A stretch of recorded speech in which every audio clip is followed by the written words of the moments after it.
Alright guys, so today we are going to be testing out how good Mythic plus Koko is. So I actually do have 12 fragments of her to get her to the next status or the next ascension. So let's see how she can do at Mythic plus. So in terms of what she can do now at Mythic plus, she is going to be able to offer allies a 7-second shielding, and then that can pretty much absorb 15% of total damage that was dealt by the ally. So that's pretty much a subsequent effects for the ultimate. So it's actually pretty good because in terms of this one, we are able to do some tanking with this one. So with this, I think we are able to survive better now with the shielding for 7 seconds. So that's actually going to be pretty good.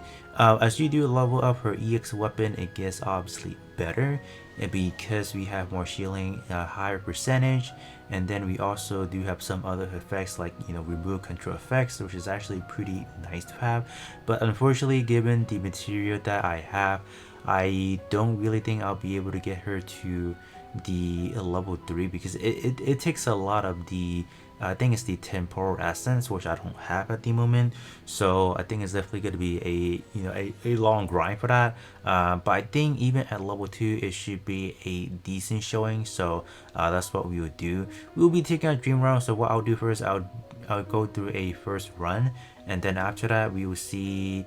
Let's first of all, I want to see the battle report, and then we can hop in again with the upgraded ascension, and then we should be able to see. All right, so this is the Mythic plus actually a worthy investment anyway. So let's actually hop into the dream round and see how she can do before and after.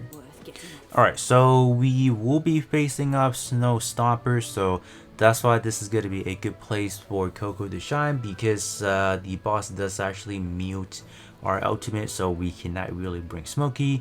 So this is definitely going to be a place for Koko to shine, because she is going to be a resilient support in this situation, because she is relying on the ultimate, but at the same time, once she casts it, she's good to go. So whenever we have the chance to cast it, whenever the duration does open up for her, we should be good. Artifacts wise, we will be using in this one, reducing the speed of the enemy, so we do want to prolong whatever action the enemy has to take to hit us, so that should allow us to deal better, and we are getting haste and HP as well, so we do have a little bit of the survivability going on, so that's actually pretty good. The other one is not that it's suboptimal, but I think this one would be good, but ideally we do want pretty much everyone, or ideally I do want to pretty much slow down the enemy movement, so that's why we went for this one. In terms of the other setup, we are going with OD obviously, and then I do have Cynthia now at Supreme plus, so she is actually quite high up in there, so that's why I do feel like she could contribute a lot. And then we have Koko, we have Koger, and then we have Marlene, so we have that pretty nice. Alright, let's actually jump in without any further ado, and then let's see what's going on. So alright, I think any moment now the boss is going to hit us with the meat right there. We got silence. So as far as Koko, I don't think I'll be taking her on to arena, because I feel like for her to charge up her ultimate does take a while sometimes, so that's why I do feel like she's not really too great in that situation. I think in terms of these boss battle, she works exceptionally well, but I guess I am a little bit afraid of her in terms of dream realm, so or not dream, excuse me, in arena, so that's why we're not going to be using her in that situation. So so far you guys have seen we don't really have a shield, so I think after we do the upgrading, we should see how the shielding works, so that should be quite interesting, right? So far we're not seeing that. And then, oh wow, it actually broke my sword. Okay, sure. But you guys can see that throughout the duration of the drill round, we didn't really we weren't really close to dying yet, but I do feel after having the shield and then having some more damage mitigation within that, I think we should be able, or not really mitigation, but the shielding aspect, being able to have a damage mitigation on top of that, I think that should allow us to, survive a little bit better. So let me do upgrade her now, and then we're gonna jump right back in.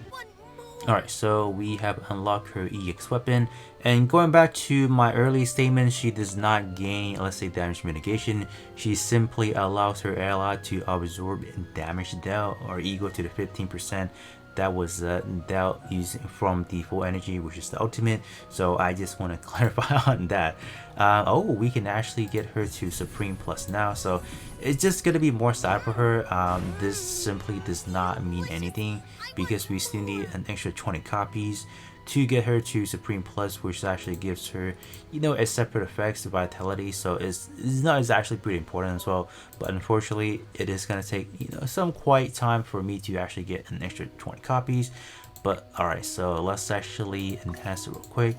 I do have the ability to at least get her to the next status. Alright, that's good. Perfect. Alright. But I think after that, yeah, I just don't have that. So no, I don't have it.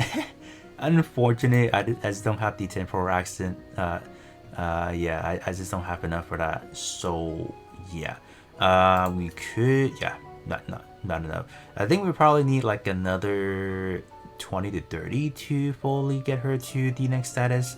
But as it stands, I think she should still provide decent support. So this one is definitely where you want to aim at and kind of stop, because anything after that is just simply as a little bit of a better incremental increase, which shouldn't be that big of a difference. But let's take a look at her now after after we have unlocked her EX weapon. Alright, so pretty much the same setup. So this time around we should be able to see the shielding after we pop the ultimate, so that will determine how powerful that is. So I do expect our team to not really fall as far as HP wise. I think we should be in a better hands this time around, so let's gonna see. I think after the silence we should go into ultimate for pretty much everyone. Alright, there it is. Let's see. Where's she shielding at? Alright, so it's afterward. Yep, after that we will get it. Alright, yep, we got the shield. Let's go. Oh wow, the shield actually, yeah, is not bad. Yeah, to some of the allies is actually quite of a big shielding portion. So after the duration for the full energy is done, then we get the shield. That's how. Yep. Because oh, look at that. Yeah, that's quite good. Yeah, that's neat. Yeah, that's hot. Yep, we are pretty healthy afterwards. So there you guys have it. That looks pretty nice. And then I know I didn't really check the what you may call it, the battle report earlier, but I think that looks pretty good. The fact that she is able to provide damage healing, yeah, that's pretty nice to have. All right, pretty nice. So I think definitely getting her to Mythic Plus is actually pretty good for sure, because it's definitely allow you, if you don't have like your other healer, for example, in a situation you cannot really reliably bring them. I think having Koko is actually pretty good because of what she does. It definitely adds an extra layer of security to the team, and what she does is actually phenomenal because she offers attacks, she offers shieldings, and then all that good stuff. Definitely pretty good. So if you guys can, definitely do get her a Mythic Plus, because she is going to allow your team to survive a little bit longer than expected. So definitely pretty good.